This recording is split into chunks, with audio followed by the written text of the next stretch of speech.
random term to use. Well, you know what? I like it. I'm sure you do. But we do have a pause, ladies and gentlemen, straight off the bat. Hopefully it's resolved now and we are not going to be waiting too long. We aren't told the exact reason for the pause, but going for the Doran's Ring versus the Corrupting Potion in the top lane as well. So it's an interesting one. I'm always kind of very curious as to what you go on as Swain. Do you go for the early damage? The Corrupting Potion can be nice though. You see, the Doran's Ring, along with your passive, gives you so much mana sustain that it would be almost ridiculous not to go for it. And you have the Deathfire Touch. You're not going to have biscuits, so you still have to go the potions because you're going the Doran's Ring. But at the same time, it gives you so much stats you want that you almost have to go that Doran's Ring. The other things just don't match it in terms of early power. Yeah, not really, but I like Corrupting Potion. I like the fact that people kind of really underestimate the damage you're doing because they see that you have effectively no offensive items or combat items. But the Corrupting Potion can do a hell of a lot of damage in the early game, but looks like they're looking for an evade again. They actually did this yesterday as well. They expected an evade all piled up into like a 5-man and nothing really happens from it. Yeah, I think this is just going to be their playstyle for the whole thing. It's like, we could go the defensive start, but this is like super defensive. We get no information, but if they go for information, we kill them. Yeah, they're going to have to try and see if they get something, but nothing's going to happen. They're actually being pinged out right now, so I feel like Sleeping did their research, did their homework, and they know kind of where everyone's starting. They should be all right in terms of like the pretty standard starts, but I want to see what else they're kind of going for, you know, just what else can they do other than this pretty standard laning phase, because realistically the pressure is on for Mystery Gift to really make some plays because they're outmatched in terms of skill, let's be perfectly honest. Yeah, and we saw yesterday, even when they were the ones outmatching, that they did struggle. It was on the back of some less than ideal picks, but honestly, I'm not sure that was the full issue. They lacked team coordination towards the early mid game. See if they can pull it together this game so as not to get beaten up by these guys. Very, very defensive route there for the jungler top lane of Mystery Gift. They did not know anything about where anybody on the side of Sleeping was, so they couldn't risk going into that top side jungle and getting caught out. And that's the kind of problem we talked about yesterday, in the sense of you stack up in that side of the jungle. You have no idea what's happening on the other half of the jungle, or other 3/4 of the jungle, and they end up paying a little bit of a price for it because Amumu now has a bit of a slow start now, to say the least. Yeah, you see, he's actually just going to start the Gromp, go on to the blue buff. I think he wanted to start blue buff regardless. You can get away with starting the red buff. It's a slower clear, sure, but the fact is you don't run yourself out of mana and then you regen it by the time you reach blue. You're actually okay, plus you should have smite for blue. The issue is more the fact that he was afraid the Rek'Sai would invade, which Rek'Sai can't really do until level 3, simply because without tunnels you're kind of useless. So probably slightly too defensive, I would say, but without any information whatsoever, I guess they were just a little unsure exactly what to do. Little tentative, probably the best way to put it. But does mean that Amumu has a slightly smaller clear, and actually, it's actually not that affected him that much realistically.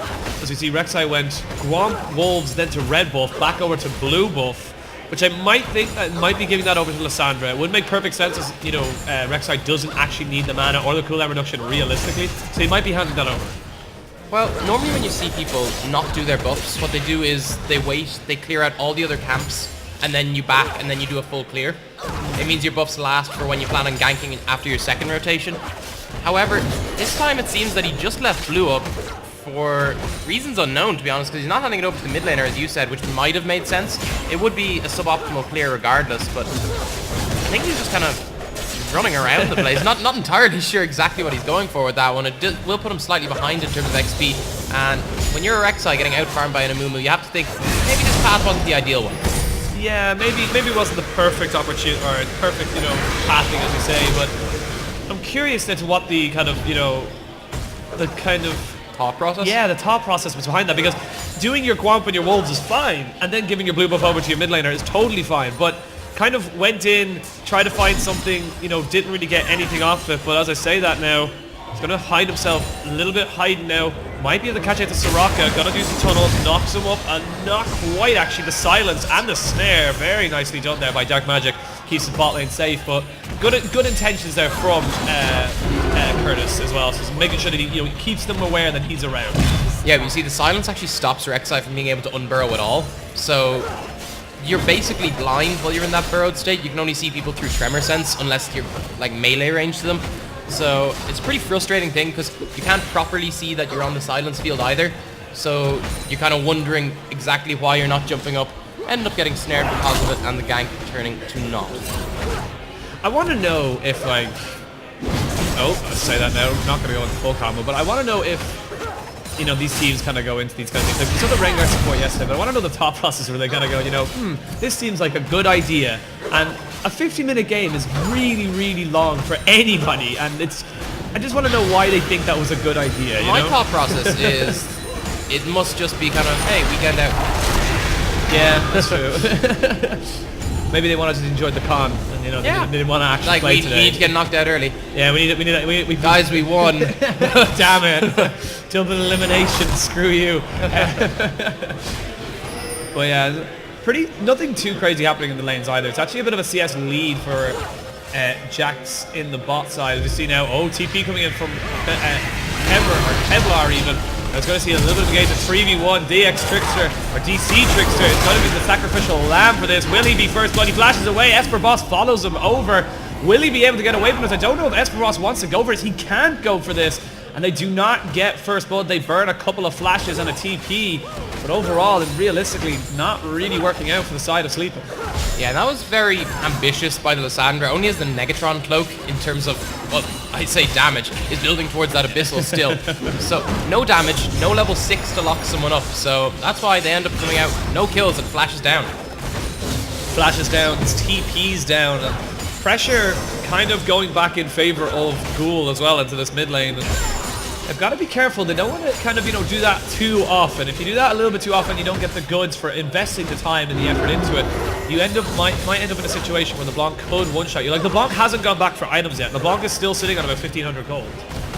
What LeBlanc should do is also go for that Abyssal, simply because Lissandra has a very easy combo. You're not able to avoid it. So what you want to do is make sure that as soon as that combo finishes, you can land your own, you can return damage, or you can escape depending on how heavy the combo hit you. So that's what I expect LeBlanc to go, but we expected a lot of things yesterday that didn't quite come to fruition, so we'll see what happens. We had high expectations for yesterday, and as you say, not quite fully coming to reason. As the Beatles go, I believed in yesterday. I haven't listened to a Beatles song in ages. It's a bit of a weird one. Oh, Been gone for a little while, man. I don't think they do concerts anymore. Only a little while.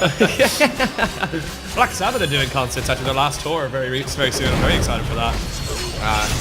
I always like that with the Alistair combo, though. Well, You just got it, where you completely forget to headbutt, or you're out of range for headbutt. Okay. Ooh, well, that first ethereal chain had landed. Kevlar might have been in a little bit of a sticky situation, as the bandage toss would have been able to lock him down pretty damn solidly. So that was a little bit unfortunate that the ethereal train missed. They're going to keep backing up, and no one's really gone for Dragon as of yet, but it is an Infernal Drake, so it's actually, we're on course for maybe a repeat of yesterday of 3 Infernal Drakes. We're on course for it. We could get it, maybe. What I'd expect here is, honestly, neither team will want to go for it, simply because if either team locked into the pit, you have the Amumu can completely destroy them on the other side for Mystery Gift, and the Lissandra can tear them apart for Sleeping here. So both teams should be very tentative about this. They should want deep wards if they're going to try it. And right now, in terms of wards, I see one ward. I see 2. Okay, I see the Vision ward. We got 1 ward, and then that's a crab. Yeah, that's a crab. So yeah, 1 ward is, and there's only 2 and 3 in the inventories of people at the moment. So people definitely relying on their yellow trinkets very But that's the thing, heavily. if they're relying on their yellow trinkets, there'd still be some wards down. They're just not doing they're anything. they're all up for the side. Okay, yeah, no, I'm waiting. They just went back. They're going to put down some vision. Okay, I'm waiting. I'm ready. I don't think it'd be too bad, but actually going to help the Ruby Crystal for Kevlar is actually maybe going towards the Rod of Ages, I'd expect that. Rod of Ages. Oh, that would make sense. But it seems a bit weird that you would not go for the Catalyst straight off the bat instead of going with the Negatron Cloak and not rush the Abyssal. It just seems like a very weird kind of pathing situation. Yeah, personally, I think the idea is you need the Negatron to survive, then we'll want to build the Rod of Ages first. It's suboptimal. Here we go. Here we go. There goes the ultimate from the Lissandra. Ghoul trying to get out. Flash's wish comes down. DC Trickster just coming in for insurance. They did blow a flash and the ultimate from Soraka. So overall, a pretty damn good gank for only the ultimate of Lissandra. If Trundle hadn't come down there, they could have turned that 2v2. However, with the Trundle down there, they would have quickly lost if they tried to engage it. DC Trickster did have ult, but with LeBlanc that low, even with Wish coming down, they had to back off that one.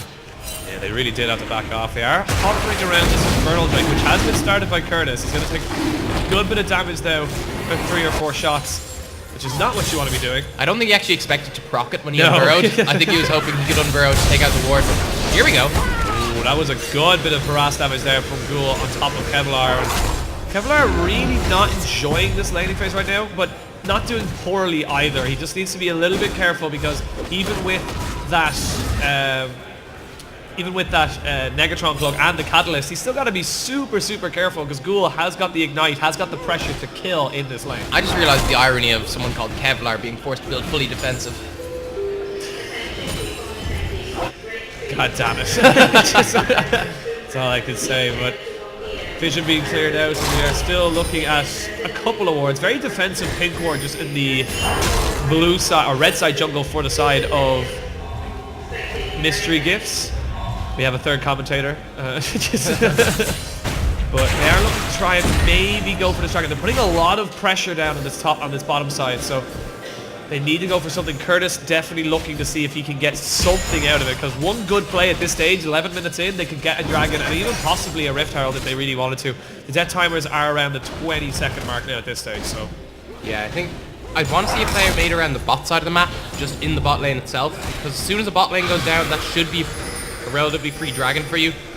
See if that does come off. Fluky has run himself out of mana attempting to clear these waves, whereas Jack X really not too worried about it. Is able to just occasionally put explosive charge down and simply use the passive of explosive shot to take out the wave. Yeah, shouldn't be too bad. Jack X and Pu Kang definitely doing what they need to do to keep this pressure down. They're about 20 CS, actually about 30 CS now, ahead of their counterparts, but it's very, very difficult for them to really commit to this tower as well because of the zoning you get from the silence and the potential snare that comes out from Dark Magic Soraka. So they can't really fully commit unless they're going for a dive. Yeah, technically if Dark Magic times it perfectly, he can silence the Alistar mid-combo, so you can't get the Pulverize off. And again, that has a lot of reaction speed to it, so you'd have to hope he's comfortable on the Soraka to make that work. But in the top lane, meanwhile, we're seeing basically what we predicted come to fruition. Neither one's really able to put damage down on the other. If anyone's going to do anything right now, it has to be this Trundle, who have to all in with the help of someone else if he's going to kill that Swain. But he's got about a 20 CS lead, so not doing too badly. Has got the Spirit Visage first item, so he's actually going to be defensive pretty on. The only person he has to be really worried about in terms of armor is the Sivir. He's not going to be facing the Sivir until about another 5 or 6 minutes realistically, because his laning phase is slow to say the least. But while it's all being slow, it's about a 2,000 gold lead in favor of Sleeping, so they're happy with this. Yeah. Nothing really, yeah, again, without anything happening, you're better off having kind of later scaling comp. So you have that Tristana with that Lissandra. That's the nice one. Pick up the Infernal Drake and scale even harder, and nowhere in sight. Just move to the mid lane now will be spotted. Looks like they want to fight this though, but that's not a helpful ward. Oh, Al's gonna ward. The Infernal Drake goes down uncontested. DC Trickster was found out. As you see that pink ward we pushed to earlier, catching him out very nicely, and they just immediately went for it. And again, vision is power in these kind of games. If you know exactly where the enemy jungler is, there's nothing, and you can deny vision, there's nothing the enemy team can do against you. And that was a free dragon. Yeah, on the other side you saw Dex Nuts TP'd in, but because their ward was so far back, he ended up TPing behind the dragon pit. The dragon was comfortably finished by the time he got there. He walked towards the river and went, yeah, bit of a misstep, let's call it that, from Dex Nuts. Really not the most optimal TP in the world, and actually gonna lose a bit of a wave to this tower as well, maybe even another wave as well, because he actually kind of has to go back now. He's sitting on quite a bit of gold at 1600, and he's only just falling further behind because he can't sustain or can't trade effectively with Esper Boss right now because the Spirit Visage is finished off. Yeah, and also you're seeing that every time Swain tries to harass him down, Trundle's passive, the King's Tribute, simply heals him back up for the exact same amount of damage. So realistically, Swain must get that Rod of Ages. He has the money for it, as you said, so would be expecting him to go back relatively soon. Might go back, get a cloth armor as well, and start building towards the Zhonya's. That's the next item I would expect from him. But again, kind of remains to be seen. They haven't done too much yet. Is that in Runic Echoes? Runic Echoes is actually better than Cinderhulk in my opinion on a Amumu. Really? The mana sustain off it. is what makes it good. You actually saw in the LCK recently, they actually played Amumu. They went full AP Amumu.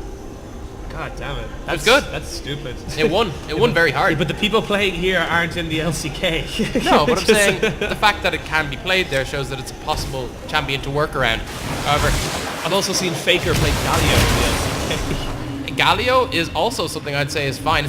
The fact is, the full AP Amumu works because you simply chunk out everyone with the ult, and that's of course assuming a lot of team coordination, everyone jumps in. Yeah. However, the tank Amumu is more just kind of a backup plan. It's similar to Warwick. It's like you're almost better off waiting for them to go in and then reactionary ult and take someone out. However, you can make the plays if you're ahead, so has a little bit of leeway there. Runic Echo's Amumu is pretty much the same. You can build towards tank items now, or you can just continue building AP. It's up to you. You kind of go for that Thunderlord if you were planning that though. Strength the Aegis still works, so I'm interested to see if it's going to be Runic Echo's tank. That's something I used to play a little bit of. No, it was good. It's when everyone built Runic Echoes, like you could play Echo Jungle and such, and you just build tank from there. Of course, Runic Echoes is a better item at the time. Yeah, they had to nerf it pretty damn significantly. Nidalee was stupid. Let's just put it that way.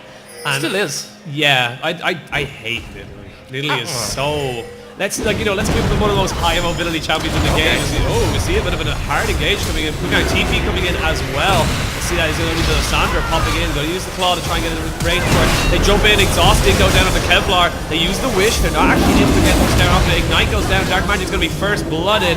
Then it's going to go over to Kevlar. Nicely done. Bit of an overcommitment though, realistically. Invested quite a bit out of it, but they should be able to get the tower off this. Yeah, there's nothing in response because Dexnus wasn't even in lane. Trundle's still there. The LeBlanc is struggling to push.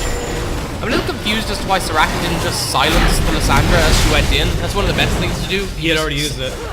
Where do you use it? Yeah, use it on top of the ward. Yeah, it was too early. It was far too early. If you wait for the end of the claw, you can simply silence them as they attempt a combo, and you end up following the claw into just sitting there. I was going to say, it's like Lissandra just pops in there in the claw like, ta-da! I've arrived. Yeah, it's really underwhelming for Lissandra. And it's very effective, especially if you're going for things like a tower dance. New skin idea, surprise party Lissandra. How good would that be? I mean, that would actually really work. You just make the ult look like a giant cake.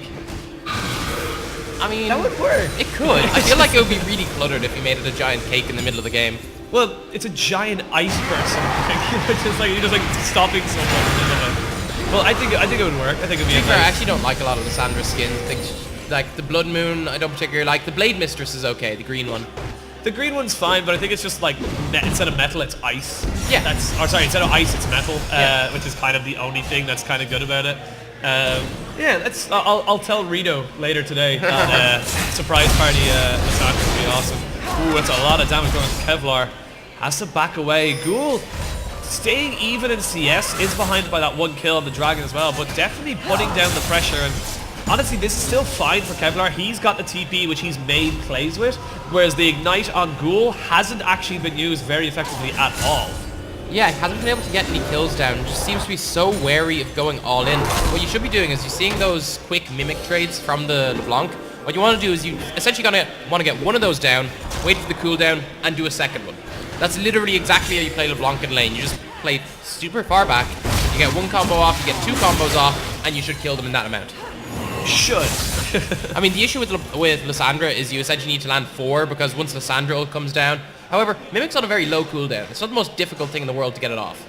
No, and as well as that, like the ult that you do get the Frozen Tomb coming down on top of either Kevlar or on Ghoul, but that does, I find it really funny. It's like Bard ult on top of Azillia. We saw Bjergsen play it yesterday against Cloud9 in the TSM and NALCS game, where yes, you're using the kind of like stasis where it's invulnerable, can't move, can't do anything, but that gives you the time to get your cooldowns down and actually go through a full rotation without actually taking damage. Yeah. So it can sometimes work against you.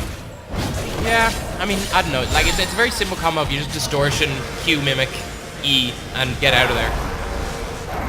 Lissandra's a good pick into this, though. It's similar to the Anivia LeBlanc matchup, because once LeBlanc has to go into the zone, your combo zone, it's that much more dangerous for her because she just doesn't have the same kind of tanky stats with safety. They need to do something about Esper Boss. He is 50 CS ahead of his counterpart and sitting on about 1,500 gold.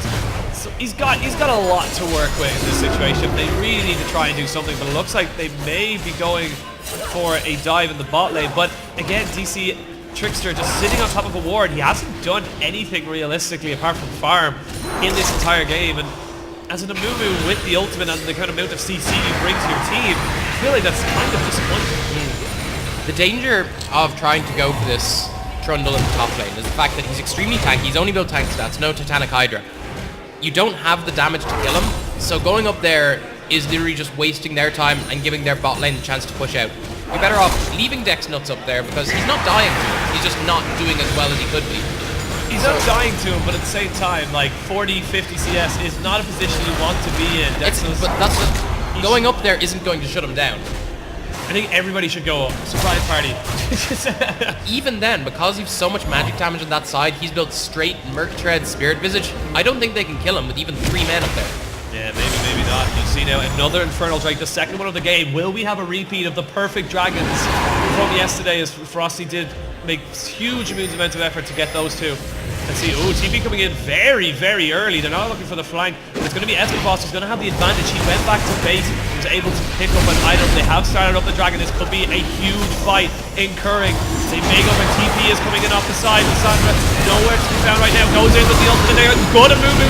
Ultimate keeps him off for a second, but they're going to try and stay off this. The Lissandra ultimate goes down. Simmer's the first one to fall left side, the next one to go down. So it's a 1-for-1 trade. Kevlar is so low. He just goes down, taking down eventually. Dexos is still on the backside. They're going to try and get Ghoul on top of this as well, but against Esperboss, he's got so much sustain.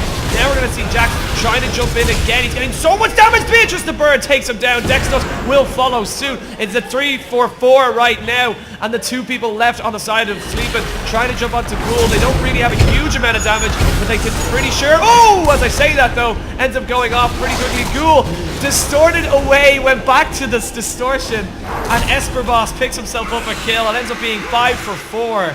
No one gets the dragon. As I say that though, Rek'Sai ultimate right back in there, and they're going to go for it anyway. But that was a crazy, crazy long fight with, if they get this dragon, Sleeping coming out on top. And in the meantime, Rift Herald couldn't handle the carnage, offed himself as well in the middle of that fight. But Rift Herald doesn't want to be part of this world anymore. Oh, they do have this. Oh, good well-timed smite. Didn't allow for the steal. Well-timed smite. DC Trickster unfortunately dying that little bit too late. Didn't respawn in time. And it was a good Amumu ult, but the fact was what they should have done was Rek'Sai went in first, immediately take out the Rek'Sai, then focus the rest of the team. They seemed a little confused though, because the Soraka threw down the silence, which was good, because it meant Lissandra couldn't get in either, and it meant that Rek'Sai couldn't unburrow. They got up to the Rek'Sai to about half health, then started to split the focus, and this is what I talked about in their game yesterday. They seem to struggle early to mid-game when they're not turtling to find those focuses, to understand whether they need to protect their own backline or whether they need to go towards that front line. They seem to struggle to play around these objectives unless it's their own towers. Yeah, they don't seem to be... They seem to be suboptimal when it comes to kind of these kind of things, but we'll see how they want to go for it anyway, because right now they are 6,000, nearly 6,000 gold behind, and 2 Infernal Drakes gonna harp on the pain. See now, ooh, Kevlar could have gotten caught out. You see Trickster, he'll take pain, but he's got the red buff, so he'll be able to sustain that up pretty damn quickly. Yeah, if Curse the Sad Mummy had been there, he could have just used that. They could have finished him off if they'd followed through with that. Wasn't comfortable in doing so, decided not to go for it, but might have netted them a nice kill. I think they were just a little confused because we were talking about lack of vision. Finally spotting out the Rek'Sai previously had no okay. Oh my good god, Jax destroying everybody in this bot lane, but we just see now Curtis getting jumped on, but he's pretty damn tanky right now. He's got the health, he's got a little bit of resistance as well. Now it's just a chase back on top of this. DC Trickster going to get a nice ultimate off. They may be able to trade kills on top of this. There's 1 kill. Maybe they're going to go for a double kill. Not quite using the ult on himself means he doesn't get the healing. It ends up being a 2-for-2 trade overall in terms of global map pressure.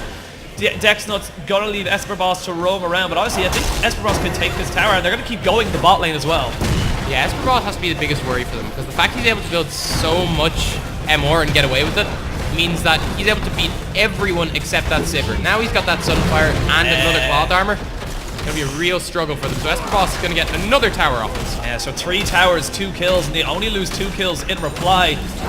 This is definitely not the situation you want to be in if you're on the side of Mystery Gift. And I feel nearly 10,000 goal behind. They kind of nearly have to forget about this game at this stage. It's getting to a point where, because the Trundle is so big, there's so much magic resistance on him, there's nothing anyone can really do. They don't really have the damage right now, and I don't think they ever will, realistically, to be able to chunk him out efficiently. Yeah, and you're talking to these fights, you now have the Aegis built onto that Rek'Sai as well, so no one's getting chunked out quickly by this. The LeBlanc can still pick off Tristana, and that's about it. Yeah. Well, in fairness, if Ghoul can get on top of Jax, he will be able to burst him out very, very quickly, Yeah. and that's what you want to do as a LeBlanc, but I'm just looking at the CS differentials in pretty much every single lane. It's 50 CS in pretty much everything except the mid lane. The only lane that's going relatively even is the mid lane, but with all these different objectives going over in favor of Sleeping, they're not really worried about, you know, kind of Ghoul going off on this because he just hasn't got the items or the kind of farm that he needs to be able to be super, super dangerous. Or the team backing him up. He goes in, just very easy pickups for them, so very scared, to be honest, as well they should be, because Ghoul's like the only one who can actually do anything. Dark Magic's attempting to facilitate that, but every time they go for a fight, he ends up getting flanked out, he ends up going down, but I think what they're going to have to do is they're going to have to do the exact same thing they did yesterday. Somehow turtle this game out, get towards those later items, but Sleeping have been good at pushing down the objectives with their lead thus far. We'll see if they can continue. Yeah, awkward turtle. Awkward turtle, that's all they got to do. But again, even turtling is something that they don't want to do because the late game scaling is in favor of Sleeping. They've got the Alistar, they've got the Trundle, they've got the Tristana who's going to be able to melt turrets and people into that late game, as well as the kind of safety that you get with the Lissandra, just being able to kind of, you know, find someone, pick them off instantly. And those death timers, especially when you hit the 35-40 minute mark, become like 40-50 seconds, nearing up to a minute. Yeah, and this is the way they should have been playing against Mystery Gift yesterday. You send that one split pusher down that they're completely unable to deal with. You then start up a 4-man siege, forcing their wave clear to come to you. So Trundle's able to consistently pull down. What they can do now is now that they're forced back, they can try for the dive. They can fight this, but after getting comboed there, they're feeling a little uncomfortable. And this is the danger. This is what allows Mystery Gift that time to protect their own base. They should have been a little more methodical with that, not getting comboed down by Ghoul before they could go in, but here we go. Good job, Ghoul, taking away that blue trinket. Well, yeah, a lot of damage went down on the Pu Kang, and that's something that they need to be super, super worried about, because going with Liandry's build means the healing is negated, which I like to an extent. The burn is more so what I like, because the burn is what's going to slowly tick down these huge, huge beefy tanks in the Rek'Sai, the Alistar, and the Trundle. So I kind of like that pickup, and I know most people would prefer to go towards a, you know, maybe something like a Morello's or something like that, but that only works when you're below 35% HP. So getting the early kind of like, you know, focus on the reduced healing is actually pretty good. Yeah, I would have expected that Tristana go for the Executioner's Calling at this point. Has gone for a bit of an awkward build in that Hexstreak with the F-Sword.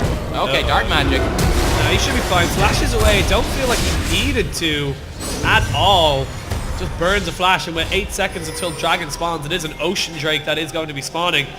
That is a big summoner spell down. They need the Soraka to stay alive to keep everybody alive. If you can keep Dex Nuts alive in these fights, you can do so much. So see what way they want to work it. This Trundle in the top lane has got TP. The Sandra is in the fight as well, so doesn't need to use it. But Trundle going to get a top turret while they're doing this Dragon Dance. And this could be a little bit of a bad call. They need to do something, or they're just going to keep bleeding objectives.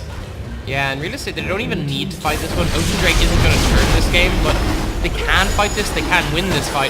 See if they want to go for it. The TP's coming in now as everyone is just trying to fight in. The Dragon down to about 2,000 HP. Will they go for the Spike Steal? They may be able to get a nice 4-man knock. Trundle gets it. There we go. Jax on the backside just doing so much damage. It's going to be 1 kill, 2 kill, 3 kill, 4. And everybody on the side of Mystery Gift gets taken out over the Dragon. That is most certainly the mid lane time. They might even get an inhibitor off this. Not respecting at all the fact that pretty much everyone in this fight has AoE, so they could jump straight in, and then you saw the Pu Kang clan ain't nothing to mess with. The Pu Kang clan. Pu Kang really coming up big time in that fight there. Absolutely massive ultimate, and yes, they got the 4-man, you know, Curse of the Sad Mummy, but that was while you were in the air. No one could put damage down, and Tristana got Never Move on top of her as well. But again, not being able to jump on top of these carries, really doing very, you know, death differential realistically in that team fight. And a 4 for none Dragon towers, inhibitors, possibly even a Baron if they really wanted to. Honestly, they could go for it. Yeah, with all the cooldowns still down, they're full health bars again. They could just run straight towards this. Not feeling comfortable enough to do so. They want to back, use that lead they just got to get some items out, and then they can start this Baron. Let that super minion wave push in. They can even send Trundle towards that bot wave, leave him to push there, and then do the Baron dance. They have a few options in this one. However, Trundle, without the TP, probably doesn't want to do that. They could fight this Baron, or they could simply all rush down the bottom mid-top lane. I was going to say, actually, what they can do is send Lissandra, send Kevlar down to this bot lane. Has got TP as well. They also have the Rek'Sai if they really wanted to go for that split push mentality, but like Kevlar is just as effective in a flank, if not more effective than a Trundle, because she can get in, the Lissandra can get in, get so much damage up. Now that she has the Zhonya's as well, means that the Frozen Tomb can be put onto a carry on top of Mystery Gift, and then use the Zhonya's on yourself. So a lot of options realistically in favor of Sleeping as they start to burn down this dragon. It's going to take a lot of pain. Nobody on the side of Mystery Gift around this. Dexnuts going to try and come over from the side. He tries to get on top of this. They're just going to knock him away. Baron down, and it's going to go down straight away. Too little, too late for the side of Mystery Gift. And here we go. They're trying to maybe go for a little bit of a chase. Yeah, they don't even need to. That was a 4-man stack defending that inhibitor that was down. Yeah, that was a little bit of a strange call from the side of Mystery Gift, and I suppose that's why they're called Mystery Gift. What their decisions are just completely random and not really sensical. Sometimes they're fantastic, other times you get, you know, Swamp Ken. And they're gifting this game away with the current stuff. We'll see what happens. Mystery gifting this game. As I said though, but Baron now done. They have so much potential to push in on. There's 15,000 gold ahead. There's actually nothing in terms of the side of Mystery Gift that they can really do to defend this unless they catch somebody out. And even then, there's so many escape routes for everybody, pretty much. There's not a huge amount they can go for. A good chunk of the Jack X means they're going to have to back away a little bit. But honestly, like you said, they can just rotate now. Trundle's TP will be up in about a minute. They can just push him up in the top lane, which they're going to keep everyone down the bot lane and go. Tristana seems a little confused in terms of items. Went for a lot of half items. Got that Executioner's Calling I was talking about. Has that BF sword, which is probably going to build towards Vamp Scepter BT. And then finish them off. Yeah, that's the Executioner's Calling is mainly because no one else had Grievous to be able to inflict on top of Dexnuts. So they had to have something. And the Soraka, of course. So that was really poor itemization. I realistically feel like maybe, like, I don't know, just maybe go for a Morello's instead of the the Zhonya's first, because you're not getting chunked out in these fights. Like, you're fine. As you see, Esper Boss though, he's getting chunked out. Whoa, that was a lot of healing done. As he tries to jump on top of it now, he gets ignited, trying to stop the healing a little bit. He is going 3 for 1 right now. And then while this is all happening, they've left Soraka and Sivir to try and deal with his bot lane. Shutdown eventually comes in, but at what cost? Curtis just trying to zone everybody out. There's another inhibitor going down. Trundle may have died, but he did exactly what he needed to do. Dragged so many people away. Advantage over to Sleepin. Realistically, it's going to be methodical. They're going to probably rotate to the top side. Just completely own this map and just continue to keep being dominant. Yeah, and Jack X has such disgusting pushing power with that E, and he can go straight through it. And you saw that, the tower immediately going down, didn't even really need the wave. The only benefit of the Baron was the fact that Sivir can't clear it alone, so able to just walk up to it, take the tower effectively, and this just prevents the turtle. Once you start taking all these inhibs down, they can now just all group top and just run that straight down. No one on the side of Mystery Gift has actually finished an item in the last like 7 or 8 minutes. It's all half items. The only thing I think was finished was the Sunfire Cape, and that was kind of it. That's kind of upsetting if you're on the side of Mystery Gift. The fact that the Trundle's just getting slowly but surely even bigger, getting the Maud and the Cornice, which means it gives it extra tank stats as well as extra damage as well. And it's just honestly going to be probably another push into this bot lane. You know, maybe even just go for the top lane. They're kind of split at the moment. They look like they're just going to go for the dragon and then maybe look to end it off that. They should be able to as well. This dragon is another Infernal, so that's going to be their 3rd Infernal Drake. Plus their Ocean Drake gives them that tiny bit of sustain that they don't really need. Not at this stage, anyway. Just surprised Trundle was the one who picked it up in that giant AoE fight. Neither team managed to get their smite offs onto the dragon, effectively. Yeah, that was a worrying time for both teams. Let's just say that. But either way, it doesn't really make a huge difference. Yeah. This was pretty much a game that Sleepin could only realistically lose. You know, it was them to throw away because they had the CS leads in all the lanes. The only lane that was doing relatively well was Ghoul in the mid lane. against Kevlar, but even then, going even when you have the Ignite isn't what you want to be doing as LeBlanc. Yeah, and struggling in this lane. I mean, they gave away the counter pick for the Lissandra, so... Okay. Oh no! They're gonna try coming to Subject goes down. Actually went down on top of Soraka. That's not the stats you want to be stealing. That's actually a big cooldown down now. As they go for the Infernal Blade. There's actually not a lot at the side of... Oh, here we go. The movement goes in, but he's by himself. He actually can't really go and help everybody. It's a 4-man ult, but again, no one there to help him. 1 down, 2 down, Dracula down, hop over the side. Jax is going to be on a rampage, gets a triple kill. Will he get the quadra kill? Will it be a pentakill? No! He gets stolen! Trundle, you ass! Trundle denies the penta from Jack X, and it's going to be the TP into the base. It's going to be the clean ace. And that's going to be the turrets going down. That is so disappointing. Esper Boss is now forever the worst person in the world. Just, how dare you? You denied the QCon penta. But the Nexus turret's going Single down. auto. Yeah, that was pretty bad. But in the end, Nexus turrets go down. The Nexus goes down, and that is going to be the win going over to Sleeping over Mystery Gift. Now we're back shortly with the next game. Stick with us, guys.